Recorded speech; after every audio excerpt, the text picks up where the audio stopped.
I hate to be a year-long Scrooge on this, but marriage does not equal love and commitment. I'm really worried for anybody that tells me that they're going to get married because it's like the ultimate demonstration of love. As someone that has been married and is divorced, it's not. Marriage needs to be taken so much more seriously. It is literally the law getting involved with your relationship. Now, don't get me wrong, there's a couple of benefits that are great. You can share your taxable income so that you can even it out and cover it across two. I think that has some implications for child benefits as well, but in a beneficial way. And for example, when I was in the teacher's pension, it was all to do with like spousal arrangements. So someone needed to be my spouse in order to get that if I passed away. And I'm sure there's plenty more little things like that that are beneficial. Now, the average cost of a wedding last year in 2022, according to Hitch.com, was around £18,000. And I know some of you will do it less than that, but that means there's people more and people less. But average £18,000. But did you know that the average cost of divorce is £14,000 odd? Legal fees and lifestyle costs. You might be like, but I'm not going to be one of those people that gets married and then divorced. I can guarantee you everybody that gets married doesn't think they're going to be one of those people. The chances of getting divorced is about 50-50. That means that there is a flip of a coin chance as to whether you're going to stay with that person or not. And of the people that stay together, about 25% of them are unhappy in their marriage. So you're more likely to be either unhappy in your marriage or end up in divorce than you are likely to be one of the people that stays married and happily so.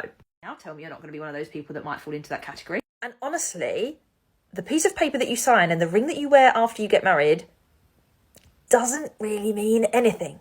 People are going to hate me for that comment, but what I mean is that those things don't mean anything if you don't have the daily actions backing them up anyway. If you're getting married to someone that doesn't show you love, show you comfort, show you support, and isn't there for you, please don't expect anything to change when you're married. Your relationship will not improve, it will not change, it will not get better just because you're married. And to treat marriage as the symbol for love and commitment is wrong. You should feel that in your relationship right now. You should feel loved and show commitment through the daily actions that come through every single day, all the weekly things, all the monthly things. And if they are there and you decide that you want to get married because the benefit is there to do so, then by all means do it. But to people that really, truly, deeply love one another, I don't think marriage really matters to them. Okay, there might be some traditional beliefs around it that you want to, maybe even religious beliefs around it. But with the rate of divorce 50-50 and then also potentially being unhappy in a marriage too, plus all the costs involved in getting married in the first place and then maybe possibly being one of the half of the people that then have to leave,